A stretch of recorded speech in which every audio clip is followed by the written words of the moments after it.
introduce me, but it's just when it's not the same, it's not the same. So I'm going to do it different this time. I'm going to be alone until I'm whole. And then when I'm whole, then I will, open myself back up. This story doesn't begin with shouting. It doesn't start with leaked texts, viral clips, or social media chaos. It begins with silence. A quiet room that felt more like a courtroom than an interview set.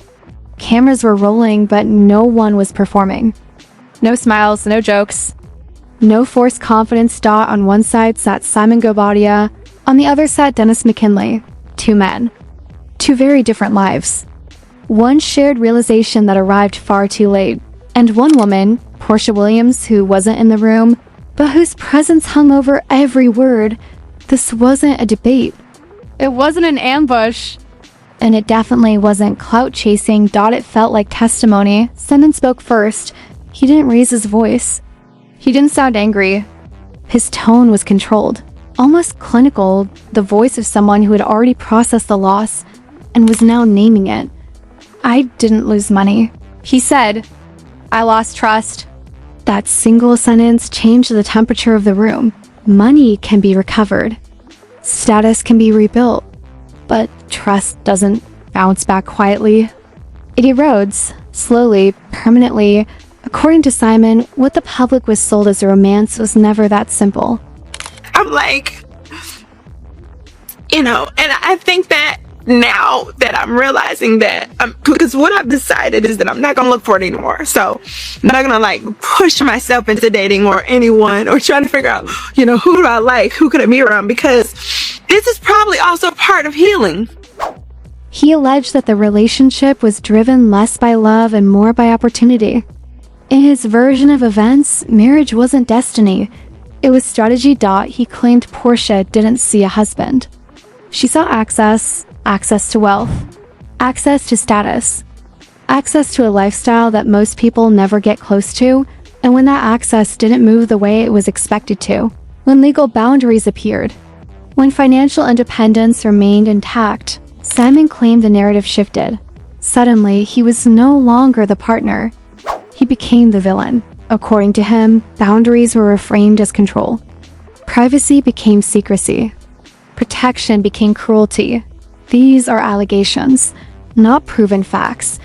But in the celebrity world, allegations don't need verdicts to do damage.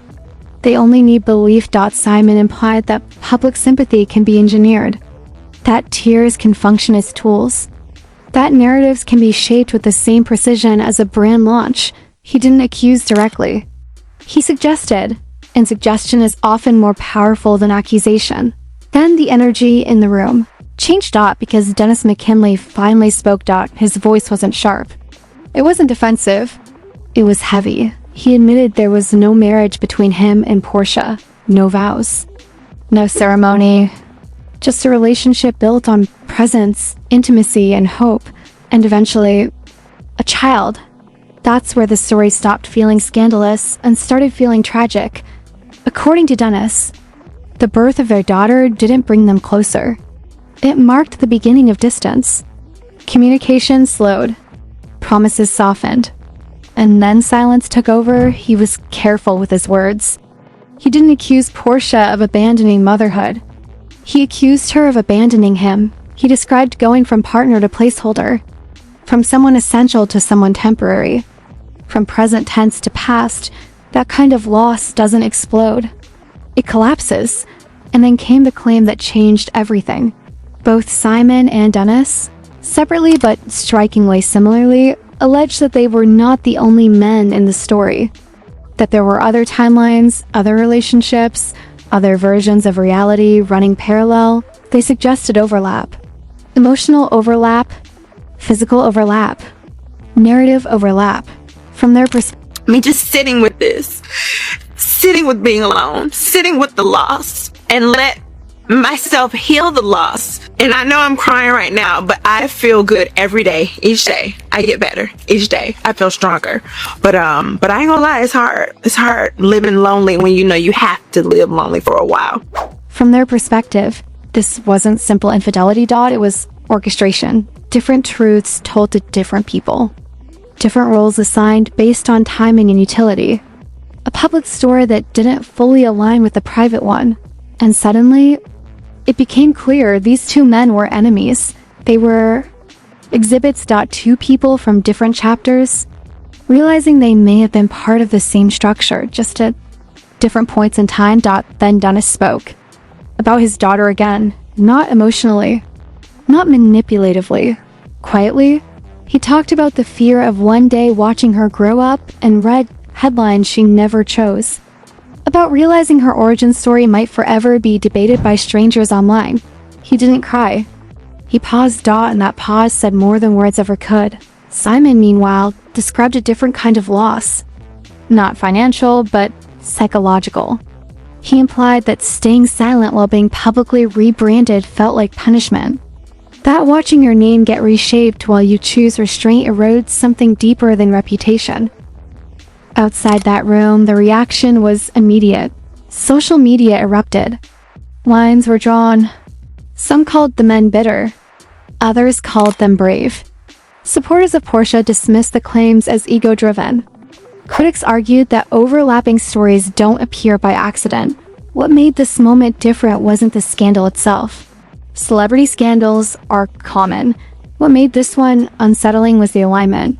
Two men from different timelines, different emotional investments, telling fragments of the same story. Not synchronized, not rehearsed. Just similar enough to raise questions no PR team could silence. And through all of it, the most important figure remained absent. Porsha Williams did not respond directly. No sit down. No detailed rebuttal.